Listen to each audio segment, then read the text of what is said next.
I'm sorry to break it to you, but our parents' financial advice is so outdated. Hello, welcome to my YouTube channel, and today we're going to react to financial TikToks. Good advice or bad advice? I'm curious to know what this video is about. Okay, Let's let's talk get to fast it. finance. One, assign your money a job before you spend it. Every dollar needs a purpose. Wandering money just disappears. Two, have a money day every week or every other week. I know life is busy, but if you do not schedule your finances, it will not get handled. Three, separate your soft life fund from your emergency fund. One protects your peace, the other protects your lifestyle. Four, know your top three money metrics: net worth, monthly burn, your savings rate. You don't need a fancy degree to do this. Five, build a bare minimum budget. If everything were to fall apart, how much will it cost you to cover the basics? This number matters. Six, stop using your checking account as a scoreboard.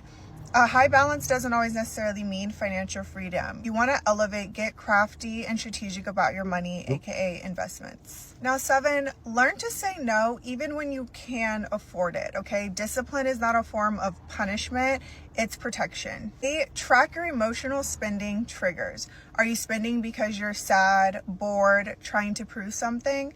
Know your patterns. Nine, buy luxury out of overflow, not from obligation. We don't perform success, we embody it.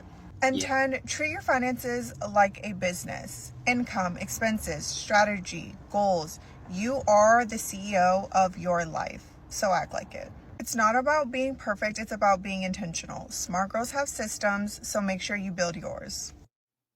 I actually agree with her. I thank her for these actual advice that we need to hear because sometimes we don't know what we're doing. And honestly, if most people would say that, I think a lot of people's finance would be better. But at the end of the day, as she pointed out, a lot of people focus on their money in their checking account. And that's like their big thing, especially if that checking account is more than $3,000. Hey, I'm doing good because I got a lot of money in my checking account. Ooh. But at the end of the day, it's what you do with that money. Like your money's got to be working for you. And how your money can work for you is by investing in index funds, companies that you've done the research on. Now, I'm not a financial advisor, and this is not financial advice, but at the end of the day, your money got to work hard for you as you work hard for your money. And if you don't understand anything coming from this video, but remember that line I just said. Okay. Finally get some money, you're going to give it all away so you can go back to what you're used to, which is being broke. When you are used to being broke and you finally get some money, you're going to eat it all away, shop it all away, give it all away so that you can go back to your baseline, which is what you're used to, which is being broke. I have gotten plenty of bags in my lifetime before and didn't know what to do with it and gave it all away, swore I was being godly, but really I had no idea how to steward any level of increase. So before you get that bag that you've been praying for, before your business takes off, before all the things that you are praying for, before you receive it, consider what kind of like wisdom, habits, attitude, mindset, all the things you're going to need to be able to sustain it, right? You have to believe that you are worthy of this life that you are asking for, worthy of the resources, and even the rest that you're asking for. Otherwise, when you get it, you're going to blow it because you're going to go back to what you're used to. That's just the way our nervous systems are wired. You're going to go back and make sure that you are always safe. And where you have felt the safest is being broke. Yes, I actually agree with her. First, you gotta change your mindset, and that's what she's talking about. Spiritually, mentally, yeah, it's mindset. You gotta change your habits. As what I was saying earlier, you gotta invest your money. And putting money aside for investing is really hard because you have to make some sacrifices somewhere. If that means, hey, eating out less, stop having fun. I mean, I want you to have fun, but if you're having too much fun, then it becomes an issue. And that's where we need to focus on. is sacrifice. If you like this video so far, hit the like button and comment. What are you willing to sacrifice in order to get ahead?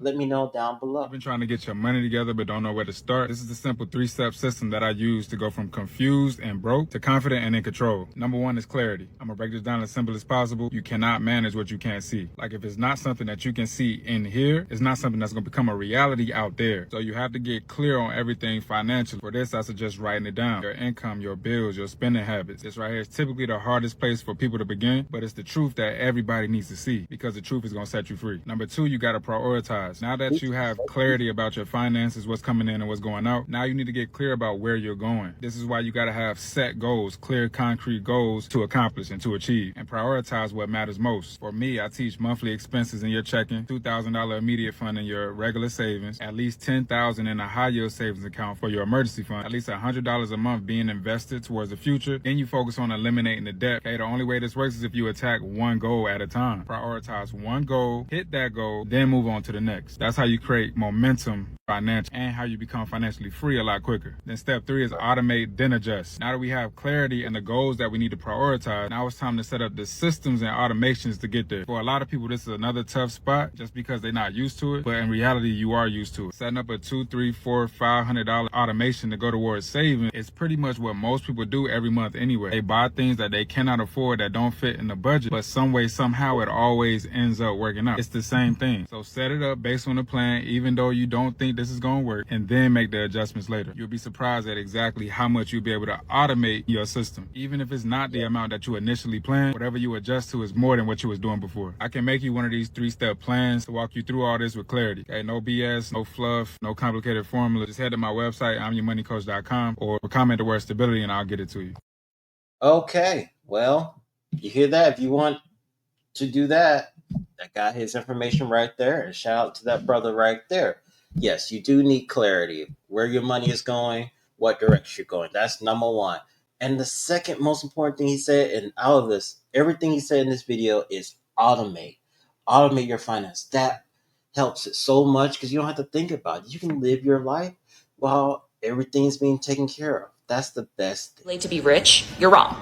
I'm Vivian, your rich BFF and your favorite Wall Street girly, and here are the 3 steps you need to take right now to fast track yourself to financial success. 1, in your 30s and 40s, you're likely past the early grunt days and you're climbing towards the peak of your earning potential. You're not some peon anymore, and I need you to ask for a minimum 15% raise every year.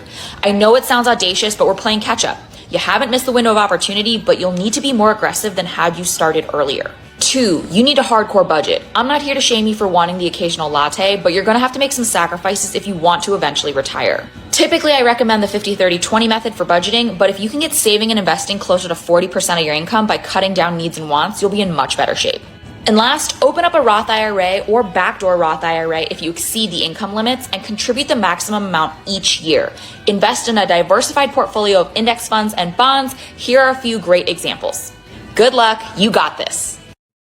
Yes, we got this, Vivian. Yes, we do. And I always agree with their advice.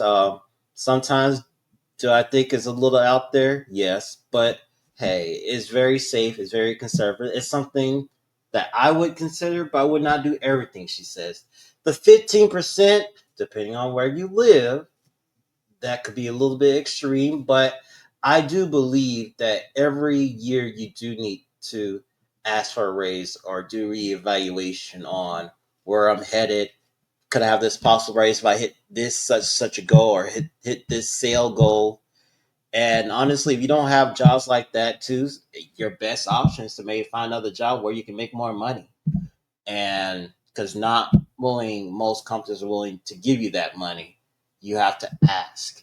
And if you don't get what you're asking for, or they tell you no, then you probably have to look in a different direction. So outdated. We don't live in a world anymore where it's go to school, graduate, get a job, go to college, get married, buy a house, all by the age of 23, 25. That's not realistic anymore. So don't blame yourself for not being in a certain financial position at such a young age, and don't feel bad for it either. Blame yourself if you're not making any effort to learn about money or how to become financially literate, because that's the only way that you will ever change your life. So don't fully victimize yourself here. Again, our currency is being devalued every single day by our government. So the same way that our parents could take $10,000 and probably go put down on a house, or $15,000 and put down on a house in a nice area back in the day, we can't do that. If you want your money to grow, if you want your money to still have, good value in the next 10 years, 20 years, you need to be buying something that will grow your money. And statistically, so far, the best performing asset of our decade has been Bitcoin. Simply because when you have too much of something, it starts to lose its value. Just like our money. If our government can print so much dollars every day or whenever they want to, the value of our dollars is going to go down, which means that we can't purchase the same things with the same amount of money as time goes on. If there's only going to be 21 million Bitcoin, right? What do you think is going to happen when you buy Bitcoin? The value of it is always going to increase because there's a limited cap supply on Bitcoin. Anyways, just do your research. Don't feel bad. Our parents' financial advice is outdated, and I just gave you some free game to pretty much better your own situation. So take it or leave it, but it's been helping me out so far. What I say is outdated, our parents' advice. Yeah, because we're living in different times and everything's more expensive, excuse me. And I didn't get a house until honestly, I don't even have a house yet. So I'm still in the bubble, still hoping to find a house one of these days. But yeah, my parents, they bought their houses when they're in their 20s. And at the time that the income and the loan to get the house was affordable. Everyone else can do it. And you didn't have to have a high skill in order to get a house. But now, houses are more expensive, the more better skills to get a better house.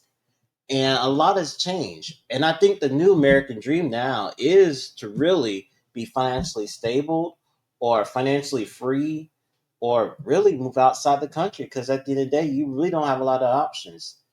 You really have to play the American game or to leave. And I'm going to end the video right here. If you like this video so far, hit the like button and subscribe for more videos like this. And if you want to hear my next video, it's going to be up here.